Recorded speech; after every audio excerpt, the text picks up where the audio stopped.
پھر اس کے بعد سنت ظہر کا بیان ہے۔ عن ابن عمر رضی اللہ عنہما قال صلیت مع رسول اللہ صلی اللہ علیہ وسلم رکعتین قبل الظہر ورکعتین بعدها، کہ حضرت ابن عمر سے روایت ہے کہ میں نے حضور صلی اللہ علیہ وسلم کی معیت میں 2 رکعتیں ظہر سے پہلے اور 2 رکعتیں ظہر کے بعد پڑھی۔ اس سے کیا جواز ملتا ہے کہ ظہر کی 4 سنتوں کی بجائے 2 بھی پڑھی جا سکتی ہیں۔ حضرت عائشہ صدیقہ رضی اللہ تعالی عنہا سے روایت ہے کہ حضور صلی اللہ علیہ وسلم ظہر سے پہلے 4 رکعتیں سنتیں ترک نہیں فرماتے تھے، یعنی سنتیں چھوڑی نہیں تھی کبھی آپ نے، وہ اس لیے ان کو مستقل طور پہ چھوڑنا یہ درست نہیں ہے، خواہ کوئی ملک والے کچھ بھی کریں۔ حضرت عائشہ رضی اللہ تعالی عنہا سے مروی ہے، فرمایا حضور صلی اللہ علیہ وسلم ظہر سے پہلے میرے گھر میں 4 رکعتیں پڑھتے، پھر باہر تشریف لے جاتے اور لوگوں کو نماز پڑھاتے، پھر اندر تشریف لاتے اور 2 رکعتیں پڑھتے۔ اس سے کیا پتہ چلتا ہے کہ سنتیں گھر پر بھی پڑھی جا سکتی ہیں، کہ آپ سنتیں گھر پہ پڑھتے، پھر فرض جا کے پڑھ لیتے، پھر سنتیں واپس آ کے پڑھ لیتے۔ اس سے آپ دیکھیں کہ جب ایک نماز ایک ہی اسٹریچ میں پڑھی جاتی ہے تو بعض اوقات اتنی یکسوئی باقی نہیں رہتی، لیکن تھوڑا سا اگر اس میں اس وجہ سے وقفہ آ جائے تو انسان مثلاً 4 سنتیں پڑھی تو وہ ایک ہوتا ہے نا، شیطان کہتا ہے اتنی لمبی نماز اب شروع ہونے لگی، پتہ نہیں کب ختم ہوگی، کچھ لوگ گھبرا جاتے ہیں۔ تو ابھی اگر 4 پڑھ لی کسی نے گھر میں سنتیں، اس کے بعد چند قدم چل کے مسجد گیا، وہاں فرض پڑھے، پھر سلام پھیر کے دعا مانگ کے گھر آ گیا، پھر اس میں 2 پڑھ لی، تو اس سے نماز کے جو وہ بیچ میں تھوڑے تھوڑے بریک آتا ہے، اس سے بھی ایک نئی تازگی ملتی۔ اس میں چونکہ ہم تو عورتیں ہیں یہ نہیں کر سکتے، لیکن مثلاً بعض اوقات ایسا ہوتا ہے کہ ظہر کی نماز کے وقت آپ کھانا بھی بنا رہے ہوتے ہیں، ادھر کھانا چڑھایا ادھر نماز پڑھ رہے ہیں، تو آپ یہ کر سکتے ہیں کہ سنت پڑھ کے آپ تھوڑا سا کام جا کے کر لیں، پھر اس کے بعد فرض پڑھ لیں، پھر جا کے آپ کچھ الٹا پلٹا لیں، ہنڈیا میں چمچ لگا لیں، اور پھر آ کے سنتیں پڑھ لیں۔ یہ بات میں اس لیے کہہ رہی ہوں کہ بہت سے لوگوں کا خیال یہ ہے کہ ساری نماز کے درمیان کوئی بریک آنی ہی نہیں چاہیے کسی وجہ سے بھی، اور بعض لوگوں کو میں نے یہاں تک مسئلہ پوچھتے ہوئے سنا کہ اگر مثلاً آخری 2 نفل میں وضو نہ رہے تو کیا شروع سے سنتیں دہرائیں گے؟ ان کے خیال میں شاید ساری نماز ایک ہی حصہ ہے، حالانکہ دین میں تو بڑی سہولت ہے، اور اللہ تعالیٰ کے لیے کیا مشکل تھی کہ وہ کہتا ہے جی 12 رکعت ایک نیت سے پڑھ لو، اور اگر ہمیں 12 رکعتیں ایک نیت سے پڑھنے کو کہا جاتا تو اس صورت میں آپ دیکھیں کہ اگر کسی بھی وجہ سے وضو نہ رہتا تو پچھلی ساری دہرانی پڑتی۔ تو وہ چھوٹے چھوٹے حصوں میں جو اس کو بانٹ دیا گیا، یہ بھی دراصل انسانوں کی سہولت کے لیے، اور پھر آپ دیکھیں کہ اس میں کتنا مناسب انسان کو ریلیکسیشن ملتی ہے۔ انسان پہلے کھڑا ہوتا ہے، جب ذرا تھک جاتا ہے، کمر ذرا سی دکھنے لگے تو پھر جھک جائے، کمر کے لیے کتنی خوبصورت ایکسرسائز ہے، پھر کھڑا ہو جائے، پھر سجدے میں چلا جائے، پورا خون جو ہے وہ سر میں آ جائے، پھر اس کے بعد انسان بیٹھ کے اتحیات پڑھے، لیکن ہمارا دل چاہتا ہے ساری ہی بیٹھ کے پڑھے۔ تو یہ بیٹھ کے پڑھنے سے آدھا ثواب، 50% ثواب ختم ہو جاتا ہے، 50% باقی رہتا ہے، تو جو چاہیں کر لیں۔ اور فرض نماز کے لیے تو صحابہ کرام کو پکڑ کے لایا جاتا، یعنی اس طرح پکڑ کے لایا جاتا، کوئی بیمار بھی ہوتا تو لوگ اس کے کندھوں سے اس کو پکڑ کے لے آتے، لیکن وہ کھڑا ہو کے مسجد میں نماز پڑھتا، دیوار سے ٹیک لگا لیتے، کوئی عصا استعمال کرتے کہ اس پہ ٹیک لگاتے، لیکن کھڑے ہو کے نماز پڑھتے تھے۔ ہاں یہ الگ بات ہے کہ کسی کو ایسی تکلیف ہو یا مجبوری ہو یا بیمار ہو، پھر انسان ظاہر ہے کہ اللہ تعالیٰ یہ نہیں کہا کہ اپنے آپ کو ہلاکت میں ڈالو، پھر آپ بیٹھ کے پڑھ سکتے ہیں، لیکن افضل چیز کیا ہے کہ انسان کھڑے ہو کر ہی پڑھے۔ پھر اس کے بعد یہ ہے کہ بعض اوقات آپ دیکھیں کہ پریگننسی کی حالت میں بہت سے لوگ بیٹھ کے نماز پڑھنا شروع کر دیتے ہیں، حالانکہ اگر پریگننسی کے 9 مہینے یہ ایکسرسائز جاری رہے تو یہ ولادت میں بھی سہولت پیدا کرتی ہے، پورے مسل سٹریچ ہوتے ہیں، پوری یعنی اگر نماز انسان پوری پڑھتا رہے۔ پھر اس کے بعد کیا آتا ہے، حضرت ام حبیبہ سے روایت ہے کہ فرمایا کہ حضور صلی اللہ علیہ وسلم نے فرمایا جس نے ظہر سے پہلے 4، ظہر کے بعد 4 رکعتیں پابندی سے ادا کی، اللہ تعالیٰ اس کو آگ پر حرام کر دیتا ہے، اور 4 کب بعد میں بنتی ہیں؟ 2 سنت اور 2 نفل ہو جاتے ہیں۔ اسی لیے ہماری نماز وہ جو 12 رکعت بنی اس طریقے پر بنی، یہ مختلف احادیث سے مسائل چن کے فقہا نے اس کی پھر تعداد لکھ دی کہ کون سی نماز کتنی رکعتیں ہیں۔ حضرت عبداللہ بن صائب رضی اللہ تعالیٰ عنہ سے مروی ہے کہ حضور صلی اللہ علیہ وسلم زوال آفتاب کے بعد ظہر سے پہلے 4 رکعتیں پڑھتے تھے اور آپ نے فرمایا یہ وہ وقت ہے جس میں آسمانوں کے دروازے کھولے جاتے ہیں اور میں یہ پسند کرتا ہوں کہ اس وقت میرا ایک نیک عمل اوپر جائے، یعنی اس کو قبولیت ہو جائے، وہ داخل ہو جائے۔ حضرت عائشہ رضی اللہ تعالی عنہا سے روایت ہے حضور صلی اللہ علیہ وسلم اگر ظہر سے پہلے 4 رکعتیں سنتیں نہ پڑھتے تو ظہر کے بعد پڑھ لیتے تھے۔ یعنی بعض اوقات یہ ہوتا ہے کہ آپ مسجد میں آئے ہیں اور جماعت شروع ہو چکی، اب کہتے ہیں کہ ہم چلیں پہلے، بعض لوگ یہ بھی کرتے ہیں وہ پہلے سنتیں پڑھنی شروع کر دیتے ہیں اور اتنے میں امام جو ہے وہ آخری رکعت پہ پہنچ جاتا ہے، تو اس وقت سنتیں چھوڑ دینی چاہیے، نماز جماعت کے ساتھ فرض ادا کرنے چاہیے، اور بعد میں پھر جو سنتیں پہلے رہ گئی وہ بعد میں پڑھی جا سکتی۔ بعض اوقات آپ کو یہ بھی ہوتا ہے کہ آپ نے جیسے کہیں جانا ہے، جلدی میں ہیں آپ، تو آپ فرض پڑھ لیں پہلے، اور آپ کو پتہ ہے کہ میں اگر سنتیں پڑھنے لگی تو فرض بھی رہ جائیں گے، یا اگر نہیں پڑھتی تو اتنی لیٹ ہو جائے گی کہ آخری وقت میں نماز چلی جائے گی، آپ فرض پڑھ لیں اور اس کے بعد سنتیں جو ہیں وہ بعد میں پڑھ لیں، یعنی وہ کام پورا کر کے یا اس جگہ پر پہنچ کر یا اس کے بعد۔ باب سنت العصر، عصر کی سنتوں کا بیان۔ حضرت علی بن ابی طالب رضی اللہ تعالی عنہ سے مروی ہے، فرمایا حضور صلی اللہ علیہ وسلم عصر سے پہلے 4 رکعتیں پڑھتے اور ان کے درمیان مقرب فرشتوں، مومنوں اور مسلمانوں پر سلام کرنے سے فصل کرتے۔ اس کا مطلب یہ ہے کہ آپ صلی اللہ علیہ وسلم عصر سے پہلے یعنی اذان کے بعد 4 ایک طرح سے نفل پڑھتے، جس کو سنت غیر موقدہ کہا جاتا ہے کہ لازم نہیں ہے، اور اس میں فصل کرتے۔ فصل کا مطلب ہوتا ہے ان کو سیپریٹ کرتے۔ کس طرح؟ ان کے درمیان مقرب فرشتوں، مومنوں اور مسلمانوں پر سلام کرنے سے، یعنی التحیات پڑھتے، السلام علیکہ ایھا النبی ورحمۃ اللہ وبرکاتہ، السلام علینا وعلی عباد اللہ الصالحین۔ تو یہ مراد ہے ان الفاظ سے کہ التحیات بیچ میں پڑھ کے 2 کے درمیان بیٹھتے، پھر 2 اور پڑھتے۔ اس سے طریقہ بتایا گیا کہ یہ نہیں کہ 4 ایک ہی سٹریچ میں، بلکہ درمیان میں پھر تھوڑا سا ریسٹ کر لیا جائے۔ حضرت ابن عمر رضی اللہ تعالی عنہما سے روایت ہے کہ حضور صلی اللہ علیہ وسلم نے فرمایا اللہ تعالیٰ اس شخص پر رحم فرمائے جس نے عصر سے پہلے 4 رکعتیں پڑھی۔ دعا ہے آپ کی، لیکن اگر کوئی نہ پڑھ سکے تو اس پر گناہ نہیں۔ حضرت علی ابن ابی طالب سے روایت ہے، فرمایا کہ حضور صلی اللہ علیہ وسلم عصر سے پہلے 2 رکعتیں پڑھتے تھے، یعنی اگر 4 نہیں تو 2 بھی پڑھی جا سکتی۔ کتنی رعایت ہے، کتنی سہولت ہے کہ خوشی سے سب لوگ کریں، نہ کہ ایک مصیبت کے مارے۔ باب سنت المغرب بعدها وقبلها، مغرب کے بعد اور پہلے سنتیں پڑھنے کا بیان۔ اس باب کے متعلق حضرت ابن عمر اور حضرت عائشہ صدیقہ رضی اللہ تعالی عنہا کی 2 حدیثیں پہلے گزر چکی ہیں، اور وہ دونوں صحیح ہیں کہ حضور صلی اللہ علیہ وسلم مغرب کے بعد 2 رکعتیں پڑھتے تھے۔ حضرت عبداللہ بن مغفل رضی اللہ تعالی عنہ سے مروی ہے کہ حضور صلی اللہ علیہ وسلم نے فرمایا مغرب سے پہلے نفل پڑھو، اور تیسری مرتبہ ساتھ ہی یہ بھی فرمایا جو چاہے پڑھے۔ یعنی اس سے کیا پتہ چلتا ہے کہ ایک اذان کے بعد 2 نفل پڑھ لینا مغرب کی نماز سے پہلے جو ہے وہ کیا ہے، ایک نفل عبادت ہے، جو چاہے کرے اور جو نہ کرے وہ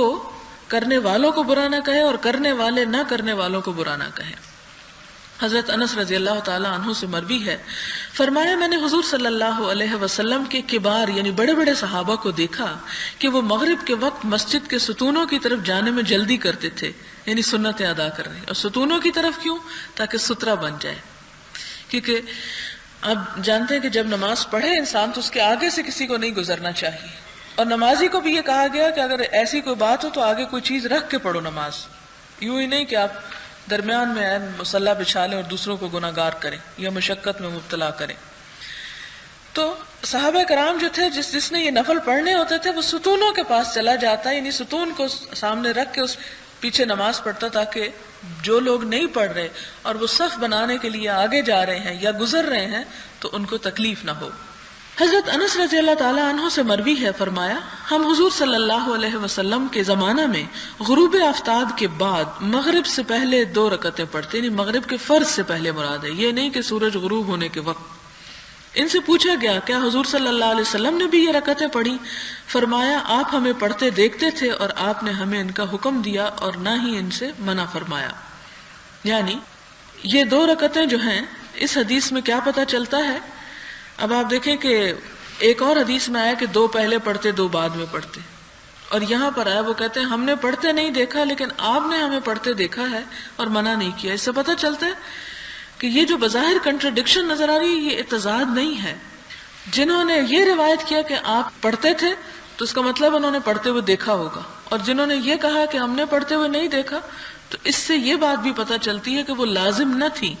کبھی آپ پڑھ لیتے کبھی نہ پڑھتے، لیکن جیسے فجر کی لازم ہے کہ آپ ہر حال میں پڑھتے، اس طرح یہ مغرب کی نہیں لازم تھی۔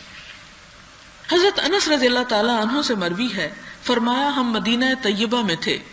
اور جب مؤذن مغرب کی نماز کے لیے اذان کہتا تو لوگ جلدی جلدی مسجد کے ستونوں کی طرف جاتے اور 2 رکعتیں پڑھتے، حتیٰ کہ اگر کوئی اجنبی آدمی مسجد میں آتا تو وہ بہت سے لوگوں کو یہ نفل پڑھتے دیکھ کر سمجھتا کہ جماعت ہو گئی ہے۔ یعنی جماعت کب نظر آتی ہے؟ جب لائنوں کی لائنیں ایک نماز پڑھ رہی ہو، یعنی اس کثرت سے لوگ اس نماز کا اہتمام کرتے تھے۔ عشاء کے بعد اور پہلے کی سنتوں کا بیان، باب سنت العشاء بعدها وقبلها۔ اس باب میں ایک تو حضرت ابن عمر رضی اللہ تعالی عنہما کی وہ حدیث ہے جو پہلے گزر چکی کہ میں نے حضور صلی اللہ علیہ وسلم کی معیت میں یعنی آپ کے ساتھ عشاء کے بعد 2 رکعتیں پڑھی، اور دوسری حدیث حضرت عبداللہ بن مغفل والی ہے کہ ہر اذان اور اقامت کے درمیان نماز ہے، یعنی عشاء کی جو 4 سنتیں ہم پڑھتے ہیں غیر موقدہ، اس کا کیا جواز ہے؟ تو وہ اس حدیث کو جواز بناتے ہیں جس میں آتا ہے کہ آپ نے ہر اذان اور نماز کے درمیان نماز پڑھی، تو وہ اس کو بیس کر کے فرض عشاء سے پہلے بھی 4 سنتیں پڑھتے، لیکن یہ بھی غیر موقدہ ہیں کیونکہ ان تمام سنتوں کے بارے میں آپ نے فرمایا کہ جو چاہے پڑھے، لیکن جو موقدہ ہیں وہ آپ کی ادا کردہ اور کبھی نہ چھوڑی ہوئی سنتیں ہیں۔ بعض اوقات آپ صلی اللہ علیہ وسلم فرض پڑھا چکتے، کوئی شخص آتا وہ مسئلہ مسائل پوچھتا یا کوئی وفد آ جاتا یا کوئی اور اس طرح کی مصروفیت ہوتی تو آپ فارغ ہونے کے بعد گھر جا کر بھی اس نماز کو یعنی ان سنتوں کو ادا کر لیا کرتے تھے۔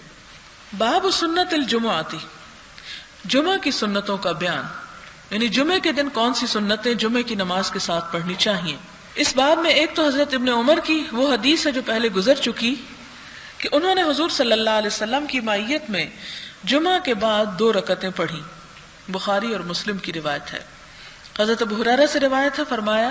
کہ حضور صلی اللہ علیہ وسلم نے فرمایا جب تم میں سے کوئی شخص جمعہ کی نماز پڑھے تو اس کے بعد 4 رکعتیں سنت پڑھے، یعنی اس سے یہ پتہ چلتا ہے کہ 2 بھی پڑھی جا سکتی ہیں اور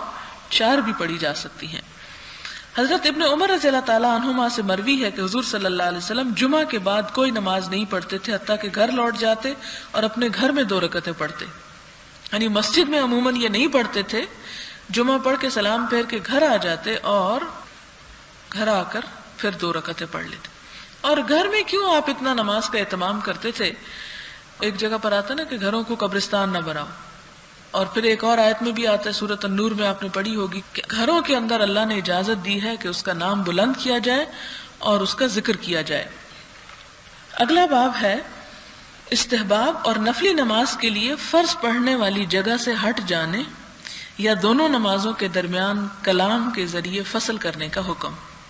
حضرت زید بن ثابت سے روایت ہے کہ حضور صلی اللہ علیہ وسلم نے فرمایا اے لوگوں اپنے گھروں میں نمازیں پڑھا کرو، بے شک بہترین نماز وہ ہے جو آدمی اپنے گھر میں پڑھتا ہے سوائے فرض نماز کے، یعنی فرض جو ہے اس کے لیے باہر جاؤ مسجد میں، اور یہ مردوں کے لیے خاص حکم۔ حضرت ابن عمر رضی اللہ تعالیٰ عنہما سے مروی ہے کہ آپ نے فرمایا اپنی کچھ نمازیں یعنی نفلی نمازیں اپنے گھروں میں بھی پڑھا کرو اور اپنے گھر کو قبرستان نہ بناؤ۔ حضرت جابر رضی اللہ تعالیٰ عنہ سے روایت ہے، فرماتے ہیں کہ حضور صلی اللہ علیہ وسلم نے فرمایا جب تم میں سے کوئی شخص مسجد میں فرضی نماز ادا کرے تو اس کو چاہیے کہ نماز نفلی کا کچھ حصہ اپنے گھر کے لیے بھی رکھے، کیونکہ اللہ تعالیٰ نماز کی وجہ سے اس کے گھر میں بھلائی عطا کرنے والا ہے۔ گویا نماز گھر میں پڑھنے سے گھر پر برکت اور رحمت نازل ہوتی ہے۔ حضرت عمر بن عطا بیان کرتے ہیں کہ حضرت نافع بن جبیر نے انہیں صائب بن اخت نمر کی طرف وہ چیز دریافت کرنے کے لیے بھیجا جو حضرت معاویہ رضی اللہ تعالیٰ عنہ نے ان سے ان کی نماز میں دیکھی تھی، تو انہوں نے فرمایا ہاں میں نے حضرت معاویہ رضی اللہ تعالیٰ عنہ کے ساتھ مقصورہ میں جمعہ کی نماز پڑھی۔ مقصورہ سے مراد مسجد کے کسی گوشے میں بنایا ہوا مخصوص حجرہ یا وہ جگہ جو حکمرانوں کی حفاظت کے لیے بنائی جاتی۔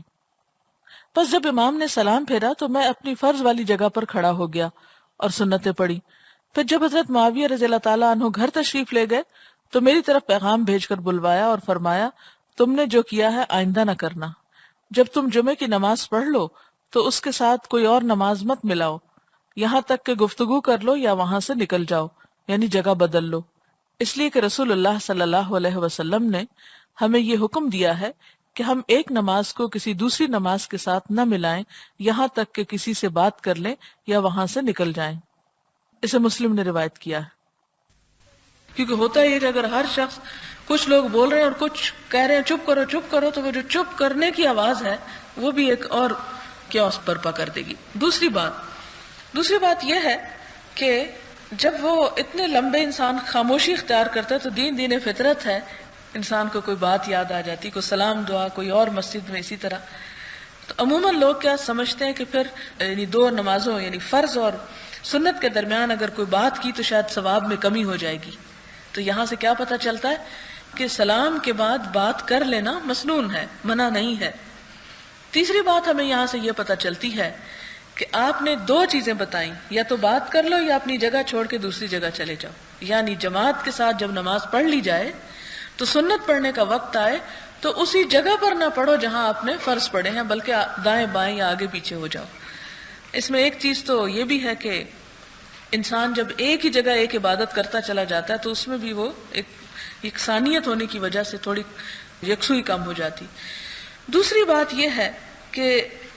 انسان جب مختلف انسانوں کے ساتھ کھڑے ہو کے نماز پڑھتا ہے تو ایکسپیرینس مختلف ہوتا ہے۔ جن لوگوں کی نماز میں بہت خشوع و خضوع ہوتا ہے، عاجزی ہوتی ہے، آپ ان کے ساتھ کھڑے ہو کے نماز پڑھیں، آپ کے اندر خود بخود وہ چیز لگتا ہے ٹرانسفر ہو رہی ہے، وہاں سے حصہ آپ کو بھی مل رہا ہے۔ اسی طرح اگر آپ نماز میں کسی ایسے شخص کے ساتھ کھڑے ہو جائیں جو ہر وقت اپنے کپڑے ہی ٹھیک کر رہا ہے یا ادھر ادھر دیکھ رہا ہے کچھ، تو اس سے آپ کی نماز میں بھی سخت خلل ہوتا ہے۔ پھر اسی طرح یہ ہے کہ جب انسان جگہ بدل کر پڑھتا ہے، یہ گھر میں نہیں، مسجد کی بات ہے اصل میں، جگہ بدل کے پڑھتا ہے تو اس میں کیا ہوتا ہے کہ وہ جتنی جگہوں پہ سجدے ہوتے ہیں اتنی ہی اس کی گواہیاں لکھی جاتی ہیں۔ باب الحث علی صلاۃ الوتر وبیان انہ سنۃ مؤکدۃ وبیان وقتہ، وتر نماز پر ابھارنے، اس کے سنت مؤکدہ ہونے اور اس کے وقت کا بیان۔ حضرت علی رضی اللہ تعالیٰ عنہ سے مروی ہے، فرمایا وتر فرض نماز کی طرح تو لازم نہیں، لیکن حضور صلی اللہ علیہ وسلم نے اس کو سنت قرار دیا ہے، اور فرمایا بے شک اللہ تعالیٰ وتر ہے اور وتر کو پسند فرماتا ہے، پس اے اہل قرآن وتر ادا کیا کرو۔ آپ دیکھیں کہ وتر کے علاوہ جتنی نمازیں ہیں وہ سب کیا ہیں، دو ہیں یا چار ہیں،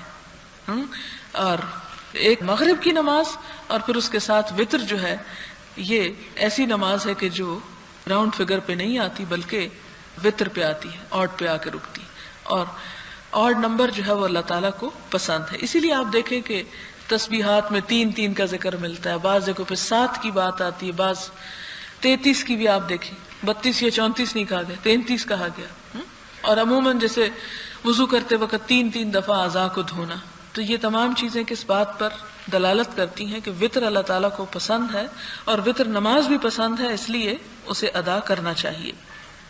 اور وتر کو پسند فرماتا ہے اللہ تعالیٰ، پس اے اہل قرآن وتر ادا کیا کرو۔ حضرت عائشہ صدیقہ سے روایت ہے، فرمایا حضور صلی اللہ علیہ وسلم نے رات کے ہر حصے میں نماز وتر ادا کی ہے، یعنی عشاء کی نماز کے ساتھ بھی، درمیان رات بھی، اور فجر کی نماز سے عین پہلے بھی، یعنی کسی وقت بھی وتر ادا کیے جا سکتے۔ مثلا فرض پڑھنے کی بات ہے عشاء کے، تو وہ آپ سونے سے پہلے ہی پڑھیں گے، ان کو سو کر پڑھنا مکروہ ہے، ناپسندیدہ ہے، اور اسی طرح سنتیں اس کے ساتھ جو ہیں، لیکن وتر جو ہے وہ آپ عشاء کے وقت بھی پڑھ سکتے ہیں، اور اس کے بعد آدھی رات کو بھی پڑھ سکتے ہیں، تہجد کے وقت پڑھ سکتے ہیں، اور فجر کی اگر مثلا آپ نیت تہجد کی کر کے سوئے اور آپ کی آنکھ کھلی تو اذان ہو رہی تھی، تو ایسے میں آپ کیا کریں گے، اس وقت بھی آپ وتر ادا کر لیں گے۔ پھر اسی طرح فرمایا کہ اور حضور صلی اللہ علیہ وسلم کا وتر ادا کرنے کا وقت سحری تک پہنچا، یعنی جس وقت سحری کھائی جاتی ہے یا سحر ہو جاتی۔ حضرت ابن عمر سے روایت ہے کہ حضور صلی اللہ علیہ وسلم نے فرمایا تم اپنی رات کی آخری نماز وتر کو بناؤ۔ اسی لیے عموماً وہ جو جھگڑا چلتا رہتا ہے نا وتر کے بعد نفل پڑھیں کہ نہ پڑھیں، نفل تو انسان کبھی بھی پڑھ سکتا ہے، ایسا نہیں کہ اگر آپ کسی اس میں پڑھیں گے تو اللہ تعالیٰ قبول نہیں فرمائیں گے. لیکن آپ صلی اللہ علیہ وسلم نے خود فرمایا کہ آخری نماز رات کی کیا کرو؟ وتر پہ ختم کرو، نفل پہ نہیں فرمایا. حضرت ابو سعید سے روایت ہے کہ حضور صلی اللہ علیہ وسلم نے فرمایا صبح سے پہلے وتر ادا کرو، یعنی صبح اور وتر کے درمیان کوئی اور نماز نہ ہو. حضرت عائشہ سے روایت ہے کہ حضور صلی اللہ علیہ وسلم رات کی نماز نوافل ادا کرتے، وہ آپ کے سامنے لیٹی ہوتی اور جب وتر باقی رہ جاتے تو حضور صلی اللہ علیہ وسلم انہیں جگاتے اور وتر پڑھتے. اس سے کیا پتہ چلتا ہے؟ ایک بات تو یہ کہ اگر مثلاً آپ نماز پڑھ رہے ہیں اور آپ کے سامنے بس اتنی جگہ کہ ایک چارپائی پہ بچہ سویا ہوا ہے یا کوئی بڑا ہی سویا ہوا ہے اور آپ کے پاس اور کوئی جگہ نہیں ہے تو آپ کی نماز وہاں بھی ہو جائے گی. عموماً لوگ اس کو بڑا منحوس خیال کرتے ہیں، وہ کہتے ہیں کہ نماز کے وقت آگے تو صرف جنازہ ہی ہوتا ہے. لیکن مجبوری کے وقت اگر کوئی آگے لیٹا ہوا ہے، سو رہا ہے، تو اسلام نے یہ نہیں کہا کہ سوتے کو تم جگا دو کہ اٹھ جاؤ یہاں سے میں نماز پڑھنے لگا. نہیں، کسی کو بلا وجہ سوتے ہوئے اٹھانا جو ہے وہ سخت ناپسندیدہ ترین کاموں میں سے ہے. ہاں، اللہ کے فرائض کی ادائیگی کا وقت ہو یا اور اسی طرح کی، تو اس صورت میں آپ جگا سکتے ہیں دوسرے کو. ایسی صورت میں کہ جب انسان سو رہا ہو کوئی اور آپ نماز پڑھنا چاہتے ہو اور نماز کا رخ آپ کا جس طرف ہے، سونے والا شخص بھی بالکل اسی کی طرف ہے، تو بھی نماز ہو جاتی ہے. دوسری بات یہ پتہ چلتی ہے کہ آپ صلی اللہ علیہ وسلم خود نماز پڑھتے، حضرت عائشہ سوئی رہتی تھی، یعنی آپ ان کو اپنی طرح پابند نہیں کرتے. تو پھر خواتین کے اوپر ایسے حالات بھی، اس کا یہ نہیں مطلب کہ حضرت عائشہ کبھی تہجد نہ پڑھتی ہوں گی، لیکن یہ ہے کہ اس سے بھی آپ اندازہ لگائیں کہ آپ گھر والوں کی نیند، آرام اور سکون کا کتنا خیال رکھتے. تو اور بعض کیفیات عورت پہ ایسی آتی کہ نماز نہیں پڑھ سکتی، تو اس صورت میں آپ صلی اللہ علیہ وسلم ان کو جگاتے نہیں تھے. ہاں، وتر پڑھنے کے لیے ضرور اٹھا دیتے تھے. جب وتر باقی رہ جاتے تو آپ ان کو بھی جگا دیتے، یعنی آخری رات میں بالکل. اس سے کیا پتہ چلتا ہے کہ تہجد کی نماز فجر کی اذان سے پہلے تک ہے، بالکل آخر تک بھی پڑھی جا سکتی ہے. اور انہی کی ایک روایت میں ہے کہ جب وتر باقی رہ جاتے اور آپ فرماتے عائشہ اٹھو اور وتر پڑھو. اس سے یوں بھی پتہ چلتا ہے کہ حضرت عائشہ جیسے چھوڑ دیتی تھی وتر کی نماز، اور چھوڑی جا سکتی، یعنی عشاء کی نماز میں ضروری نہیں کہ وتر پڑھ کر ہی آپ سوئیں. اگر آپ کو ارادہ ہے صبح اٹھنے کا تو آپ اس کو چھوڑ دیں. اور بعض اوقات آپ دیکھیں کہ وتر چھوڑ دیں تو پھر اس ٹینشن میں آپ کسی نہ کسی طرح اٹھ ہی جاتے ہیں. پھر انسان کہتا ہے وتر رہتے ہیں، چلو وضو کر لیا، اب 2 نفل بھی پڑھ ہی لو. پھر اس کے بعد حضرت ابن عمر سے روایت ہے کہ حضور صلی اللہ علیہ وسلم نے فرمایا صبح سے پہلے جلدی وتر پڑھا کرو، یعنی اس کو اذان پر اور سنتوں کے وقت پہ نہیں. حضرت جابر سے روایت ہے، فرمایا کہ حضور صلی اللہ علیہ وسلم نے فرمایا جسے یہ خوف ہو کہ رات کے آخری حصے میں نہیں اٹھ سکے گا، اسے چاہیے کہ رات کے پہلے حصے میں ہی وتر پڑھ لے. اور جسے رات کے آخری حصے میں اٹھنے کی خواہش ہو، یعنی جو تہجد پڑھنا چاہتا ہو، وہ رات کے آخری حصے میں وتر ادا کرے، کیونکہ رات کے آخری حصے کی نماز میں فرشتے حاضر ہوتے ہیں اور یہ افضل ہے. یعنی جس شخص کی نیت یا روٹین ہو تہجد پڑھنا، وہ اپنے وتر کو کب پڑھا کرے؟ آخری حصے میں ہی. وآخر دعوانا ان الحمدللہ رب العالمین. تھوڑی سی دعا کر لیتے ہیں کیونکہ اس کے بعد چاشت وغیرہ کی نمازوں کا ذکر ہے، اور زندگی رہی تو انشاءاللہ نیکسٹ ٹائم سے دعا کر لیجیے.